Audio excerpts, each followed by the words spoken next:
आप मानते हैं ना? देखिए, देश का विभाजन कांग्रेस के कारण हुआ, अन्यथा पाकिस्तान और बांग्लादेश नहीं बनते। अगर कांग्रेस के नेताओं की अति सत्ता लिप्सा नहीं होती तो देश विभाजित नहीं होता, अखंड भारत होता, अखंड भारत होता। भाइयों बहनों, लौह पुरुष सरदार वल्लभ भाई पटेल ने 1947 में देश आजाद होते ही सोमनाथ के मंदिर के पुनरुद्धार का कार्य किया था, लेकिन कांग्रेस के उस समय के नेता, देश के प्रधानमंत्री जवाहरलाल नेहरू जी ने सोमनाथ मंदिर के पुनरुद्धार का विरोध किया था। कांग्रेस चाहती ही नहीं थी कि राम मंदिर का पुनरुद्धार हो, सोमनाथ के मंदिर का पुनरुद्धार हो। कांग्रेस समस्या देने वाली थी, लेकिन भाइयों बहनों, जैसे ही उत्तर प्रदेश में डबल इंजन की भाजपा की सरकार आई और प्रधानमंत्री मोदी जी के आह्वान पर आज समस्या का समाधान हो गया।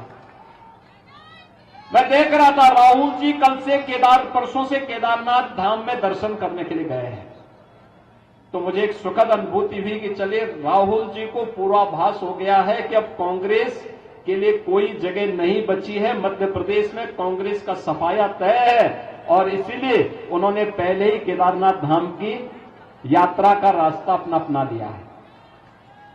भाइयों बहनों, केदारनाथ धाम कांग्रेस की राज्य में, जब उत्तराखंड राज्य में और केंद्र में सरकार थी, तब उत्तराखंड में केदारनाथ धाम पूरी तरह प्राकृतिक आपदा की चपेट में आ गया था।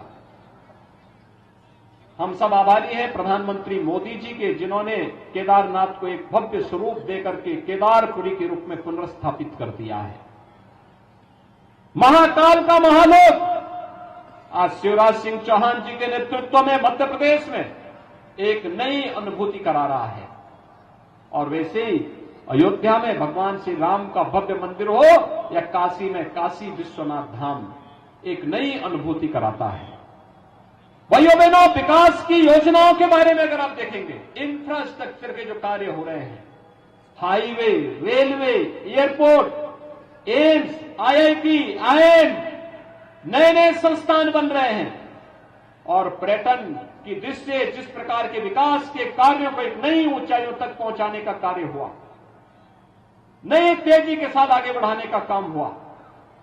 प्रहलाद जी जब केंद्र सरकार में पर्यटन और संस्कृति मंत्रालय देख रहे थे, उस दौरान उन्होंने देश के अंदर हर प्राचीन धार्मिक स्थलों को एक नया स्वरूप देने का बड़ा अभियान प्रारंभ किया था, और कोई प्रमुख धार्मिक स्थल ऐसा नहीं था जिसके लिए उन्होंने उस समय धनराशि देकर के अपनी विरासत को सम्मानित करने का कार्य और गौरवान्वित करने का कार्य ने किया हो।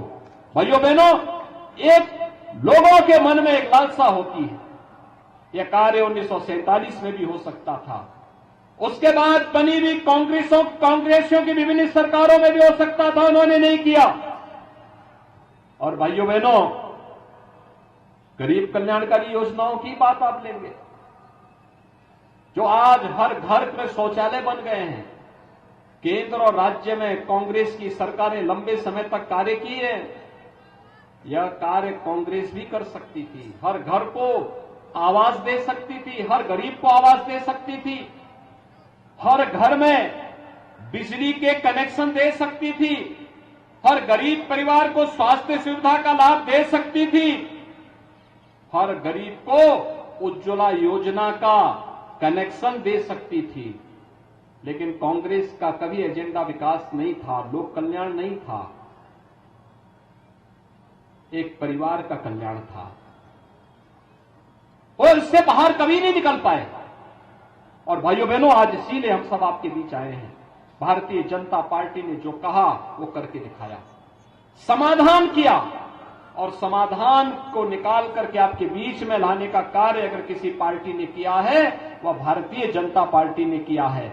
चाहे वह देश की सुरक्षा का हो, देश की समृद्धि का हो, लोक कल्याण का हो, युवाओं के रोजगार का हो, चाहे वह पेयजल की समस्या का समाधान का हो, चाहे खेती की समस्या का समाधान का हो, चाहे वह प्रधानमंत्री किसान सम्मान निधि की योजना के माध्यम से हर किसान को सम्मानित करने का कार्य हो, ये सभी कार्य तो भारतीय जनता पार्टी ने, प्रधानमंत्री मोदी जी ने किया। और भाइयों बहनों, इसीलिए हम सबका एक संकल्प होना चाहिए। आप देखिए ना, भारतीय जनता पार्टी ने विधानसभा चुनाव की जिससे मध्य प्रदेश में किसी भी प्रकार का कोई कंफ्यूजन दूर हो सके, केंद्रीय मंत्रियों को भी विधानसभा के चुनाव में उतार करके जनता से कहा है, आप चिंता मत करिए, आपके साथ हमारे एक एक कार्यकर्ता खड़ा होकर के जनता के साथ हमेशा उनके सुख दुख में खड़ा होकर के कार्य कर देगा। और भाइयों बहनों, उसी में श्री प्रहलाद सिंह पटेल जी भी नरसिंहपुर से आपके प्रत्याशी के रूप में आपके बीच में है। जनता के बीच में जो उत्साह है, मैं भी हेलीपैड से आ रहा हूं, जगह जगह पर हजारों की भीड़ खड़ी है, हजारों की भीड़ खड़ी है। ये भीड़ इस बात की साक्षी है, ये भीड़ इस बात की साक्षी है कि प्रहलाद जी को तो पहले से वे नेता मानते हैं। उनके साथ उनके संघर्षों में वे लगातार कार्य करने के लिए तैयार हैं। बस एक आह्वान की आवश्यकता है। और भाइयों बहनों, उसी आह्वान के लिए मैं आया हूं, क्योंकि प्रहलाद जी तो इंतजार कर रहे होंगे 22 जनवरी की, और मैं आपको आह्वान करूंगा, प्रहलाद जी को इतने भारी बहुमत से विजयी बनाइए कि वो आप लोगों को लेकर के भी अयोध्या पहुंचे 22 जनवरी के बाद। भाइयों बहनों, मैं आप सबसे ये अपील करूंगा, यहां पर हमारे राव उदय प्रताप सिंह जी भी है, गाडरवाड़ा से प्रत्याशी हैं, श्री विश्वनाथ सिंह पटेल जी भी है तेंदुखेड़ा से। इन सभी प्रत्याशियों के लिए भी, और महेंद्र नागेश जी भी हैं गोटे गांव से।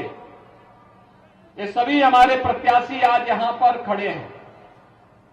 भाइयों बहनों, आप सबसे मेरी अपील होगी, कमल चुनाव चिन्ह पर इन सभी प्रत्याशियों को भारी बहुमत से विजयी बना करके मध्य प्रदेश की विधानसभा को और भी अच्छे तरीके से इस जनपद की दृष्टि, इस क्षेत्र की दृष्टि से गौरवान्वित करने की अपील करता हूं। क्या आप सभी सहमत हैं?